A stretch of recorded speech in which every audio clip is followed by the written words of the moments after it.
Yo, what up, Street Talks? Eric Kim. All right, the thought. How do you want to be remembered? So, this is an interesting thought to me because, RGB just died. Ruth Ginsburg, I don't even know how to pronounce her middle name, right? So, obviously, a great individual who's going to create a great legacy for herself and inspire future generations and stuff like that.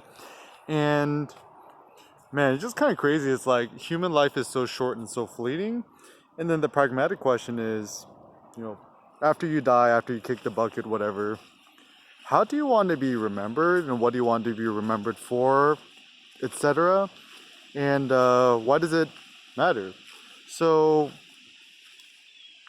for people who say, I don't really care how I'm remembered, whatever, I don't know, I kind of call BS on it. It does look like most people, towards the end of their lives, they're actually very interested and it's very important to them how they're going to be remembered after they pass.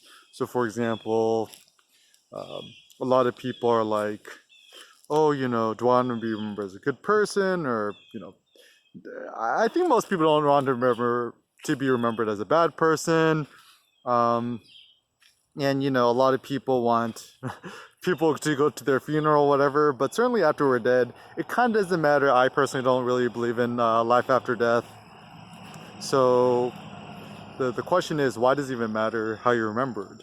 So, I mean, I guess in that sense, I'm just a pure humanist. Like, I love humans, I love humanity, and I want humans to exist into perpetuity.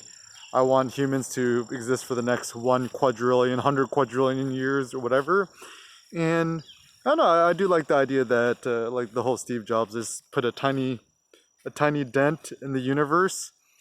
And if I could be the Tim Tam, as what Buckminster Fuller said, is to just take the rudder of a ship. That's what Tim Tam is, and just kind of edit it like 1%, 1 degree to the left. Over the course of 100, 1,000, a quadrillion years, you'll make a great impact on society. And when it comes to legacy, right?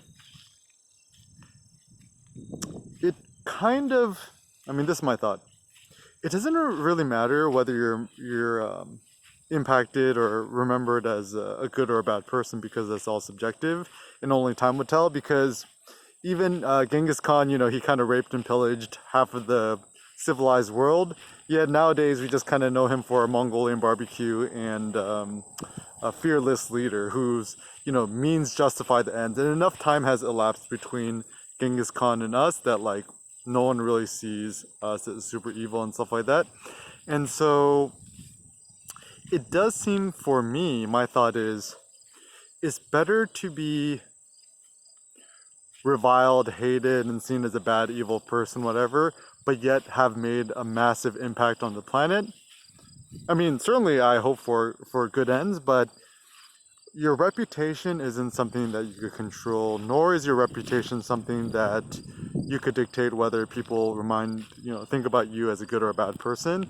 So what you could do is you could focus on your own personal life efforts into just pursuing what you care for and what you don't care for. And this goes beyond money, fame, and power and stuff like that. But it's really to stream thoughts which are important to you, to create your artworks, and to use all the platforms available to augment yourself and your message. And also, certainly the best is just create your own platform.